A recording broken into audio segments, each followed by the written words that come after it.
इस वक्त की बड़ी खबर हरिद्वार से आ रही, जहां उज्जवल पंडित ने इंडिया टीवी 24 न्यूज के हरिद्वार संवाददाता विकास पाल से की खास बातचीत। खबर हरिद्वार से, जहां आपको बताते चले कि हरिद्वार से बड़ी राजनीतिक खबर सामने आ रही। हरिद्वार विधानसभा क्षेत्र 25 से उज्जवल पंडित इंडिया टीवी 24 न्यूज के हरिद्वार संवाददाता विकास पाल से विशेष बातचीत की।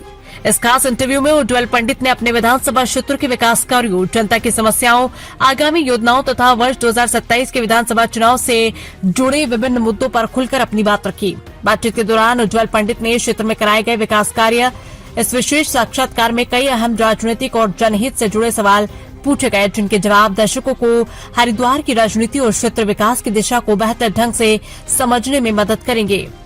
हरिद्वार से संवाददाता विकास पाल की रिपोर्ट। जनता के बीच में जो आवाज आई होगी वो जनता से ही आई होगी। हमारा फैसला कोई मायने नहीं रखता, ना हमने किसी से बात कही। हम जनता के बीच में सामान्य रूप से जन सेवा के भाव से भारतीय जनता पार्टी के कार्यकर्ता के नाते कार्य करते हैं। सरकार की विभिन्न योजनाओं को सरकार के माध्यम से जन सामान्य को सहायता करने के उद्देश्य से समाज के बीच में काम करते हैं।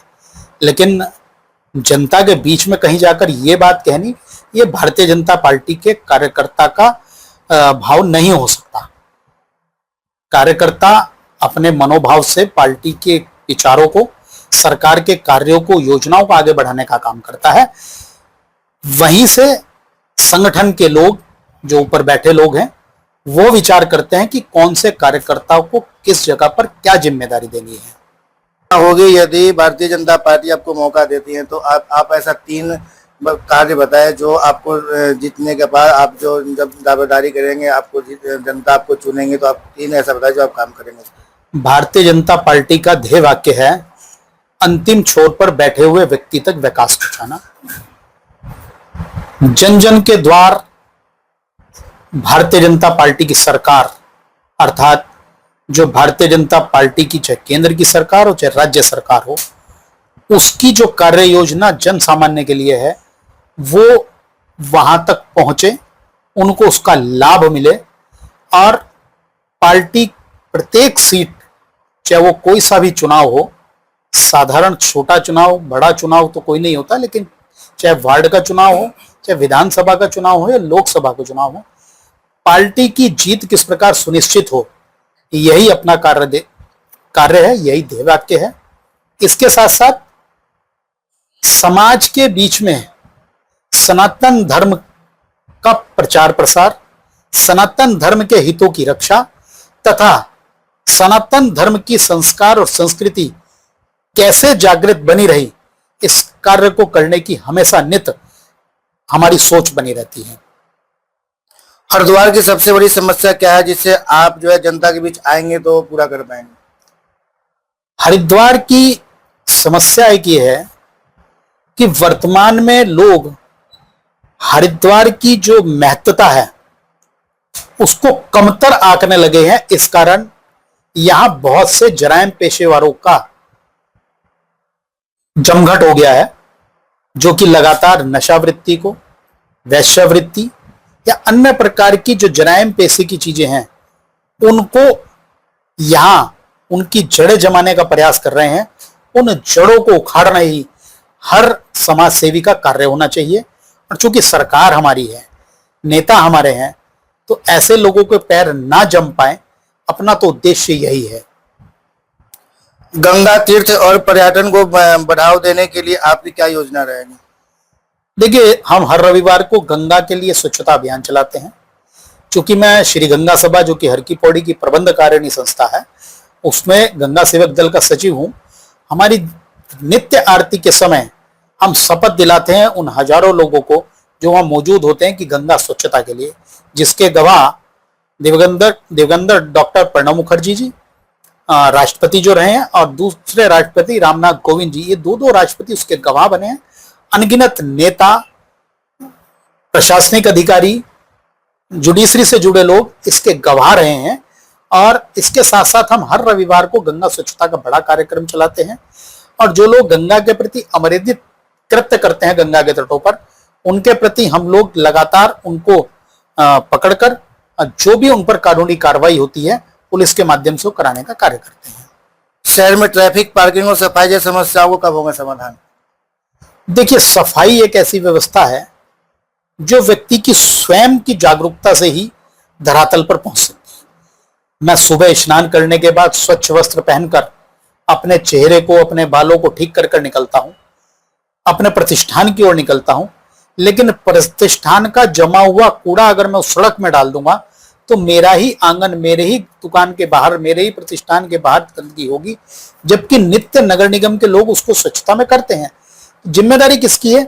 सरकार लगातार चलाती है, गीला कूड़ा, कचरा कूड़ा अलग अलग कीजिए। सरकार स्वच्छता के विभिन्न जन जागरण के अभियान चलाती है। लगातार दोनों समय पर हरिद्वार में झाड़ू लगना और कूड़ा उठाने वाला आना, कूड़े की मशीनें आना, ट्रॉली आना, ये सब काम होते हैं। लेकिन अगर जन सामान्य उनको अपने में स्वीकार ना करते हुए केवल ये कि जो तंत्र है वो ही करेगा, मेरी कोई जिम्मेदारी नहीं है, तब तक ये सफलता नहीं मिल सकती। तो सफाई के लिए दूसरा, ट्रैफिक व्यवस्था।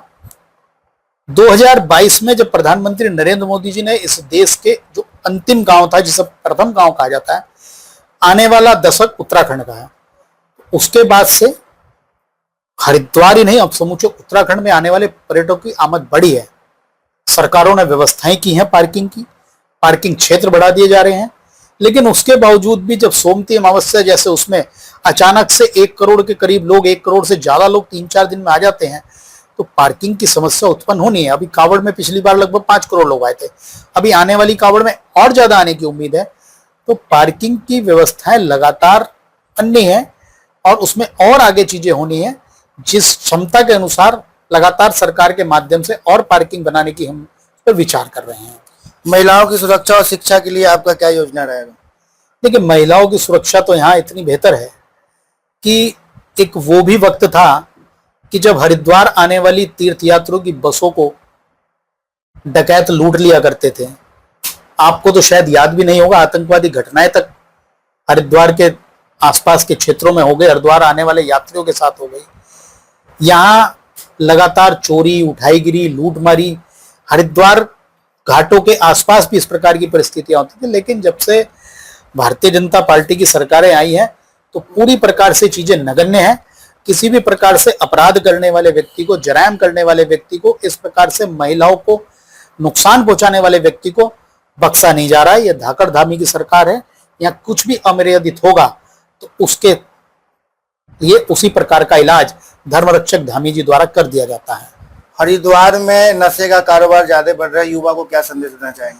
देखिए, बहुत दुखद है, चिंताजनक है और हम लगातार इस विषय पर काम कर रहे हैं। हम फिर कह रहे हैं, जब तक इस धर्म नगरी में रहने वाले लोग अपने घरों में धर्म की चर्चा नहीं करेंगे, गंगा की महत्ता की चर्चा नहीं करेंगे, सनातन की संस्कृतियों की चर्चा नहीं करेंगे, आने वाले पर्वों और त्योहारों को धर्मानुसार नहीं बनाएंगे, तब तक हमारा युवा नशे की प्रवृत्ति की ओर जाएगा। इसलिए हम बार बार आग्रह करते हैं, अपने बच्चों को बचाना है। उन लोग, सबसे बड़ी स्थिति ये समझनी पड़ेगी, नशे का व्यापार करने वाले हरिद्वार से बाहर से आकर गैर हिंदू लोग हैं, जो आपके हिंदू बच्चों से पैसे कमाकर अपना घर भर रहे हैं। उनके यहाँ कोई नशा नहीं। इन बातों को अपने बच्चों को समझाना पड़ेगा और हम इसका लगातार प्रयास कर रहे हैं। लगातार उन लोगों को पकड़ते हैं जो नशे की ओर लोगों को ले जाने का प्रयास करते हैं। इसलिए जब तक हम अपनी नौजवान पीढ़ी को धर्म की ओर नहीं अग्रसर करेंगे, तब तक इस लड़ाई में चुनौतियां बनी रहेंगी।